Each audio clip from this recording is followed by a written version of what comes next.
ನಿಂಗ್ ಲಾಯಲ್ ಪದ ಅರ್ಥನೇ ಗೊತ್ತಿಲ್ಲ ಅಲ್ವಾ? ನಾನು ಲಾಯಲ್ ಆಗಿ ಇರ್ತೀನಿ, ಚೆನ್ನಾಗಿರೋ ಹುಡುಗಿರು ನೋಡಿದಾಗ ಲೈಟ್ ಆಗಿ ತಲೆ ತಿರುಗ್ಬಿಡುತ್ತೆ ಅಷ್ಟೇ.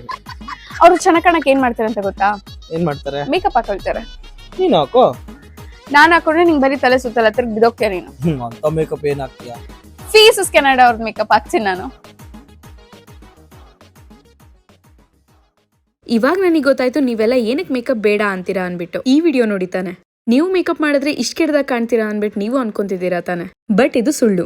ಯಾಕಂದ್ರೆ ನಾನ್ ನಿಮ್ಗೊಂದು ಒಳ್ಳೆ ಪ್ರಾಡಕ್ಟ್ ಸಜೆಸ್ಟ್ ಮಾಡ್ತೀನಿ ಇವತ್ತು. ನಾನ್ ಯೂಸ್ ಮಾಡೋದು ಫೀಸಸ್ ಕೆನಡಾ ಅವ್ರ ಪ್ರಾಡಕ್ಟ್. ಯಾಕಂದ್ರೆ ಮೇಕಪ್ ಗೆ ಅಂತ ಬಂದ್ರೆ this is the best one ಅಂತಾನೆ ಹೇಳ್ಬಹುದು. ಮುಂಚೆ ನಾನು ಫೇಸ್ ಗೆ ಬೇರೆ ಮೇಕಪ್ ಪ್ರಾಡಕ್ಟ್ ನ ಯೂಸ್ ಮಾಡ್ತಾ ಇದ್ದೆ, ಸ್ಕಿನ್ ಅಷ್ಟು ಗ್ಲೋ ಬರ್ತಾ ಇರಲಿಲ್ಲ. When I started to use Faces Canada I just addicted to that. First ನಾವು ಫೇಸಸ್ ಕೆನಡಾ ಸ್ಟ್ರೋಬ್ ಸಿರಮ್ ನ ಅಪ್ಲೈ ಮಾಡಬೇಕು. ಇದರಲ್ಲಿ ನಿಮಗೆ ಇನ್ಸ್ಟೆಂಟ್ ಗ್ಲೋ ಸಿಗುತ್ತೆ, ಹಾಗೆ 10% ನಯಾಸಿನಮೈಡ್ ಪ್ಲಸ್ SPF 30 ಕೂಡ ಇರುತ್ತೆ. And then you should apply tinted moisturizer. And this one of my favourite. ಯಾಕೆ ಅಂತ ಅಂದ್ರೆ ತುಂಬಾ ಲೈಟ್ ವೇಟ್ ಇರುತ್ತೆ, ಮೀಡಿಯಂ ಟಿಂಟ್ ಕವರೇಜ್ ಕೊಡುತ್ತೆ, ಹಾಗೆ ನಿಮ್ ಸ್ಕಿನ್ ನ ಮಾಯಿಶ್ಚರ್ಡ್ ಆಗಿಡಕ್ಕೆ ಕೂಡ ಹೆಲ್ಪ್ ಮಾಡುತ್ತೆ. And finally this ಕಂಫಿ wow has my heart. ಯಾಕೆ ಅಂತ ಅಂದ್ರೆ ಇದು one swipe application, transfer proof ಕೂಡ, ಹಾಗೆ ಇದು ಲಾಂಗ್ ಲಾಸ್ಟಿಂಗ್ ಆಗಿರುತ್ತೆ. ಇನ್ನು ಮೇಕಪ್ ಯೂಸ್ ಮಾಡೋ ವಿಚಾರದಲ್ಲಿ ಯಾವ ಹುಡುಗಿರು ಎದುರುಕೊಳ್ಳೋದೇ ಬೇಡ. ಯಾಕಂದ್ರೆ ಫೇಸಸ್ ಕೆನಡಾ ಅವರ ಈ 3 ಪ್ರಾಡಕ್ಟ್ಸ್ ನ ಬೈ ಮಾಡಿದ್ರೆ you will just glow like an angel. ಈ ಪ್ರಾಡಕ್ಟ್ ನ ನೀವು ನಿಮ್ favourite beauty websites like Flipkart, Amazon, Nykaa, Purplle ಅಲ್ಲಿ ಆರ್ಡರ್ ಮಾಡಬಹುದು. And all this products are tagged below. Thank you.